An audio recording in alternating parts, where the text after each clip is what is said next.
My name is Cassandra, but most people just call me Cass. I'm 32 years old, and to put it bluntly, I've done well for myself. Not in a flashy way, not in a way that screams millionaire, but well enough to be comfortable.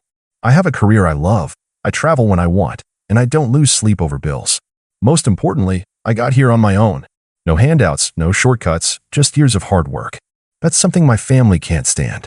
I grew up in a household where success was measured in two ways: how much you could take from others, and how loudly you could complain when there was nothing left to take. My parents, Lisa and Mark, were experts at both. My older brother, Nathan, and my younger sister, Rachel, followed in their footsteps without hesitation. The four of them were a tight unit, always watching each other's backs, but not in a loving, supportive way.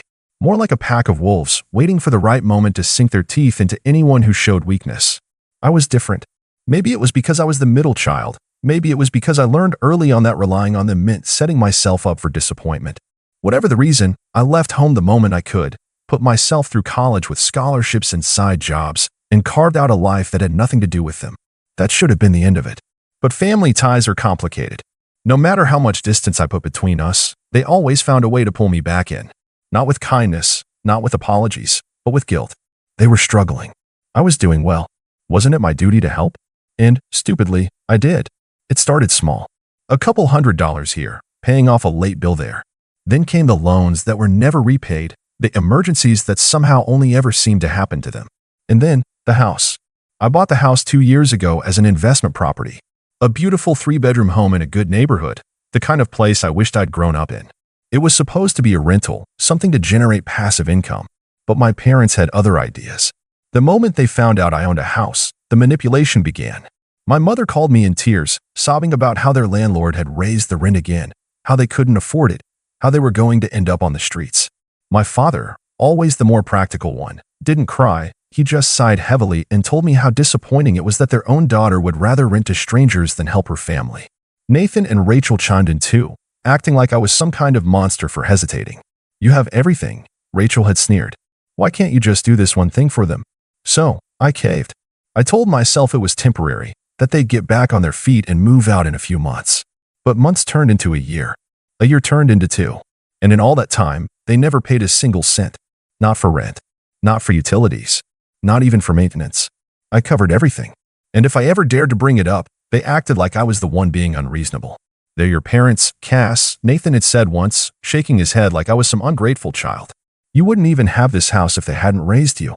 Rachel was worse. "What's a few $1,000s to you? You make more in a month than most people do in a year." The way they saw it, my success wasn't really mine.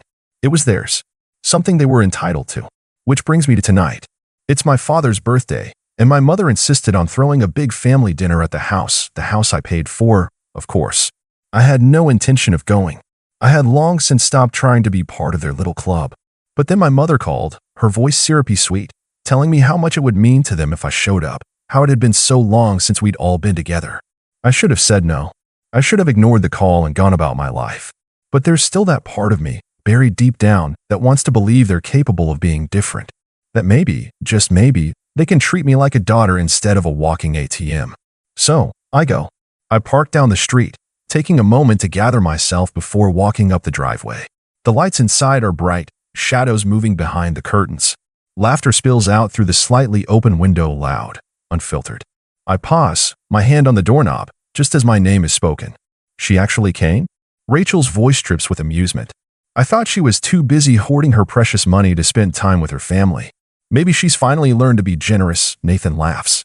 "Doubt it, though. You know how she is. Ungrateful," my mother sighs. "After everything we did for her." My father scoffs. "No husband, no kids, all that money and nothing to show for it. She thinks she's better than us, but in the end, she's going to die alone." Rachel hums in agreement. "She should be grateful she even gets to help us. Not like she'd have anywhere else to belong." I let go of the doorknob. There's no anger, no sadness, just a cold, quiet realization. They will never change. They don't love me. They never did. To them, I'm not family. I'm a resource. A bank account they can draw from whenever they want, with no regard for the person behind it. I step back from the door, turn around, and walk away, my heels clicking softly against the pavement. I pull my phone from my pocket, my fingers steady as I dial the number. A voice picks up on the second ring. "Cassandra? What's up?" I take a breath, the night air crisp against my skin. I'm ready, I say. Start the eviction process. Silence. Then, a low whistle. Finally had enough? I glance back at the house one last time, the light spilling out like a warm invitation I know better than to accept. Yeah, I murmur. I think I have. I hang up the phone and slip it back into my pocket, the weight of what I just set in motion hitting me all at once. My heart doesn't race. There's no rush of adrenaline or triumph. It's more like a quiet relief, like the moment you let go of something heavy after carrying it for far too long. For the first time in years, I feel like I'm finally doing something for me, something that's been a long time coming. I stand there for a minute, just breathing in the cool air, grounding myself before heading back to the family gathering. As I approach the door again, I can hear their laughter from inside. The words are still there, lingering in my mind, Rachel's mocking tone, Nathan's dismissive chuckle, my parents' disappointed sighs. I force myself to take another step and enter the house. The dining room is decked out like some sort of celebration, balloons, banners, and a cake that I know my mother didn't bake herself. The moment I step inside, the conversation dies down, and all eyes shift to me. My family, for all their flaws, knows how to make an entrance feel like an event. The silence isn't uncomfortable, though. It's almost as if they're waiting for something. A dramatic pause before the performance begins. Cass, you made it. My mother's voice is syrupy sweet, too sweet, like she's trying just a little too hard to play the role of the doting mother. I force a smile and nod, as if her backhanded compliments and veiled criticisms don't bother me. Come in, dear. Take a seat.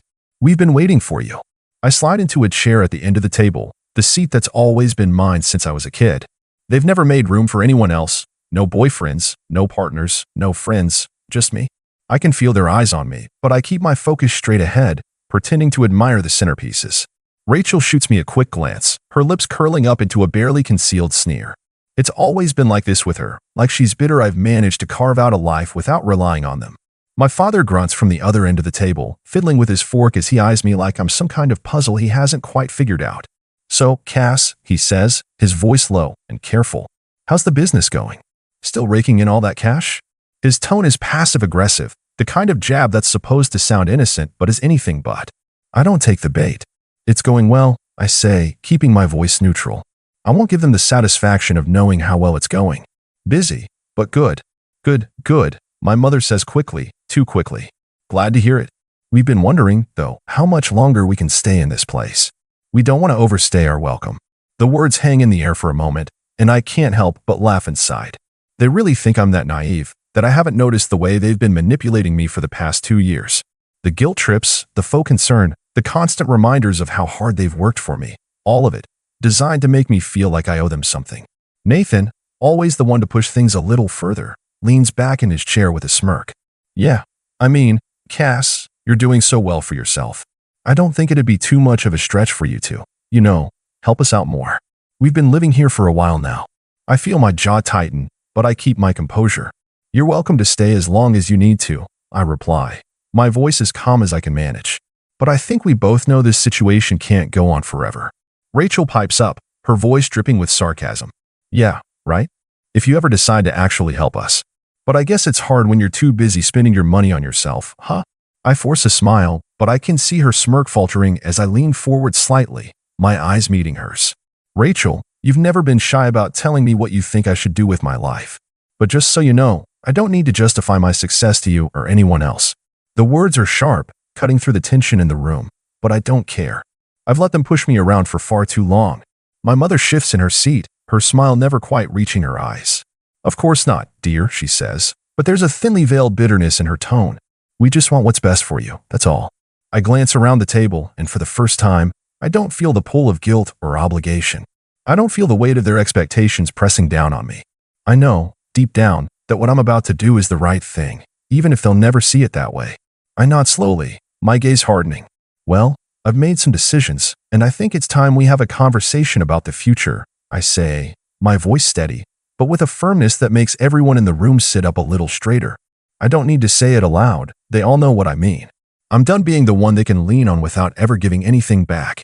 It's time for them to face the consequences of their actions. The silence stretches on, thick and uncomfortable.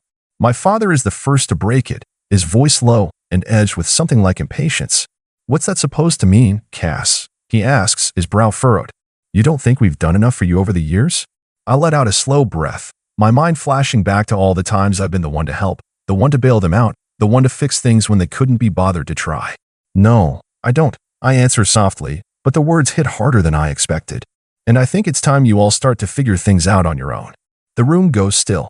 There's no arguing, no outburst, just a tense, unnerving silence. I can feel my mother's eyes on me, but I don't flinch. I've made my decision. Now, it's time to let them stew on it. As the night drags on, the conversation shifts, but the tension remains. I can tell they're all trying to act normal, but it's like they're walking on eggshells around me. I don't care. I'm done playing along. By the time I leave, nothing has been resolved, but I know something's changed. I've set things in motion. And when I get home, I make that call again, just to confirm. This time, I'm not backing down. And they don't even know what's coming for them. The following morning, I wake up to a quiet sense of satisfaction that lingers in the air. It's not the kind of satisfaction you get from winning a fight, but the kind that comes when you finally put yourself first after years of giving so much to everyone else. I made the call last night, and today, it's all going to come to a head. I'm sitting at my kitchen table, sipping on my coffee, when I hear the familiar ring of my phone. It's my lawyer. I glance at the screen and answer with a steady voice, even though I can already feel the nerves bubbling beneath the surface. Cass, the lawyer greets me, his tone crisp. It's all set. We're ready to send them the notice. My heart skips a beat. I take a deep breath. Perfect. Let's do it. I can already picture it, the shock on my parents' faces when they get the official notice that they have to vacate the house. The house I bought for them to live in, under the pretense that it was just temporary. They don't know that I've already made the arrangements to have them removed if they don't comply. After everything, it's time for them to face the reality of their actions. They've taken advantage of my kindness long enough. As the hours tick by, I try to keep myself calm. I'm not nervous. I'm just ready. I don't need to justify myself anymore. I don't need to wait for their approval or their guilt trips. This is my decision, and I'm not backing down. I can almost hear the arguments already. How could I do this to them? How could I kick them out after everything they've done for me? But I know the truth, they've never truly done anything for me. It's always been about what they could take, not about what they could give. And this is me finally drawing a line in the sand. The text comes through at exactly 11:30 a.m., official, professional, and final. The eviction notice has been sent, and in less than 30 days, my parents and siblings will be out of the house. I stand there for a second, staring at the phone, and let out a slow exhale. A wave of relief washes over me. They won't understand it now, but they will eventually. They have no idea how much this moment has taken out of me. And then, at that exact moment, my phone buzzes again. This time, it's a text from Rachel. It's a single sentence. Why would you do this? I stare at it for a long moment, almost laughing to myself. The audacity of it. It's just like Rachel to flip the script, to make me the villain in this whole situation. To act like I'm the one who's done something wrong. I don't respond right away. It's better to let her stew for a while. I'll deal with it when the time's right. That evening, I drive over to their house to talk to them. The tension is thick from the moment I step inside, and it's not just because of the notice I sent earlier. No, there's something else simmering underneath the surface. My mother's eyes are cold when they land on me, and my father's hands are clenched tightly around his drink. Rachel and Nathan are already seated at the table, their faces like open books, exposed, angry, and confused all at once. They know something is different. They just don't know what. I make my way to the table, and for the first time in a long time, I feel like the one in control. No more walking on eggshells. No more pretending to be something I'm not just to keep the peace. This is my turn. Cass, we need to talk about this, my father says, his voice tight. You can't just throw us out like this. We've been here for 2 years, and you owe us. I don't flinch. Actually, I don't owe you anything. I've done more than enough. But I can't keep doing it anymore. My mother's voice rises slightly, desperate. How can you do this to your own family? After everything we've done for you, this is how you repay us. Rachel's eyes narrow, and her lips curl into a sneer. It's typical of you, Cass. Always thinking you're better than the rest of us. You think you can just pull this kind of thing without any consequences? I turn to face her, my voice steady but filled with a quiet certainty. I'm not the one who's been using my family's kindness for my own advantage. You're right. Maybe I am better than you. I don't need to hide behind guilt or manipulation. I can stand on my own. Rachel's face flushes, but before she can snap back, my father interrupts, his voice hardening. You think this is about you being better than us? It's about respect. It's about family. You think we don't deserve a roof over our heads after everything we've done for you? We gave you everything, Cass. We sacrificed for you. And look where we are now, I shoot back, my frustration bubbling to the surface. You've been living in my house for 2 years without paying rent, taking advantage of me at every turn. You're not the ones who made sacrifices. You didn't give me anything that was worth anything. I did this all on my own. Enough. My mother snaps, her voice rising in a rare display of anger. I can't believe you'd turn your back on us like this. You're disrespecting your family. I shake my head slowly, the disappointment in their eyes not fazing me anymore. No, Mom, you disrespected me a long time ago. I'm done being your safety net, your charity case, your punching bag. You don't get to guilt trip me into submission anymore. The table goes silent, and for a moment, no one knows what to say. The usual cycle of guilt tripping, manipulation, and self-righteous anger seems to have hit a wall. No one knows how to react when I stop playing along. Rachel's lips tremble with anger, and she stands abruptly, knocking over her chair. I can't even look at you right now, her voice cold and cutting.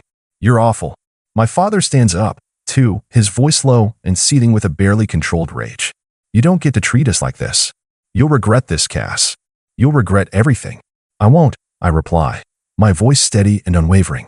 Because it's done. The house is mine, and you'll have to figure things out without me. I feel the weight of the words settle between us, and I know that this moment, this conversation will change everything. But there's no going back now. I've crossed a line, and it's too late for them to fix it. I turn to walk out, but not before I hear my father's voice one last time.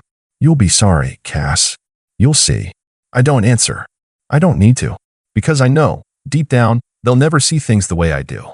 And they'll never understand why I did what I did. As I close the door behind me, I feel a strange sense of finality. There's no going back from this. And they don't even realize that I've just set everything in motion. The following weeks felt surreal. Every time I walked into my house, I couldn't help but notice the weight that had lifted from my shoulders. There were no more angry, guilt-ridden texts. No more visits from my parents. No more passive-aggressive remarks from Rachel. It felt like a lifetime of tension had finally unraveled, and for the first time in years, I had room to breathe.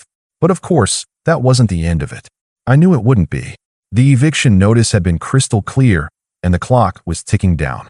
My parents had tried to delay it. They'd attempted to appeal, sending me pleading messages about how hard things were for them. It was the same old story, but I had already made up my mind. My decision was final, and nothing they said could change that. I hadn't heard from them for a while, not until the day the movers arrived. I was at work when I got the text. My mother, ever the victim, had sent it with a simple line, "You're heartless." My first instinct was to respond with something equally cutting, but I stopped myself.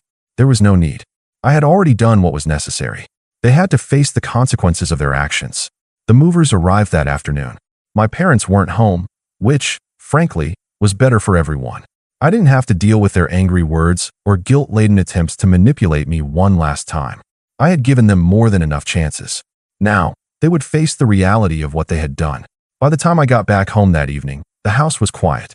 It was empty, and the only thing that remained was the hollow space left behind by the people who had once filled it. There were no more arguments, no more demands. I walked through the house, looking at the rooms that had been occupied by them for so long. It was almost like a weight had been lifted from the very walls themselves. The silence was deafening, but it felt good. I checked my phone. There was another message, this time from Rachel.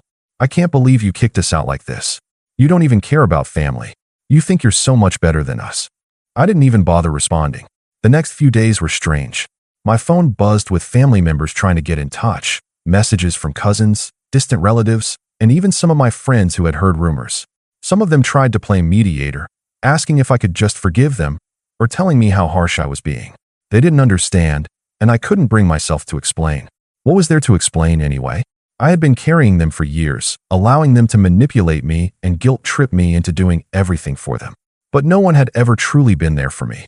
No one had ever asked what I needed or how I felt. It was always about what I could give. My parents didn't respect me. They never had. They were angry now, but that would eventually fade. They'd be fine, and if they weren't, that wasn't my problem anymore. A week after the eviction, I finally heard from my father. He didn't ask how I was doing or check on me.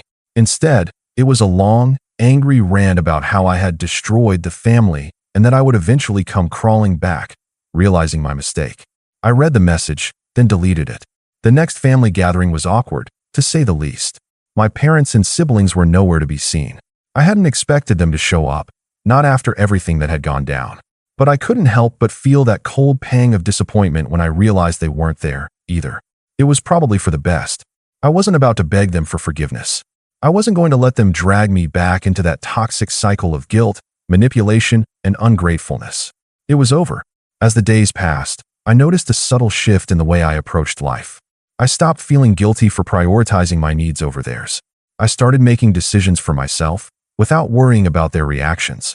I didn't need to explain myself to anyone anymore. But the hardest part was the quiet. I hadn't realized how much noise they had filled my life with until they were gone. There was no one to judge my every move, no one to make me feel bad for my success. It felt like a weight had been lifted, not just from my shoulders, but from my heart. I've thought about reaching out, trying to mend things, but every time I'm tempted, I remind myself why I did it. It's not about revenge or getting back at them. It's about taking control of my life. It's about finally standing up for myself after years of putting everyone else first. In the end, I realized something important. They may be my family, but family doesn't give you the right to treat someone like an option, to take advantage of their generosity without ever offering anything in return. Family should be about respect, love, and mutual support. I had done everything I could to be there for them, but I was never going to be their doormat again. So, for now, I'm at peace with my decision. It's not easy, and it's not something I take lightly, but it's the right choice for me. Now, I want to hear your thoughts. Am I wrong for doing this? Should I have tried harder to make things work with my family? Or was this the only way? Let me know what you think.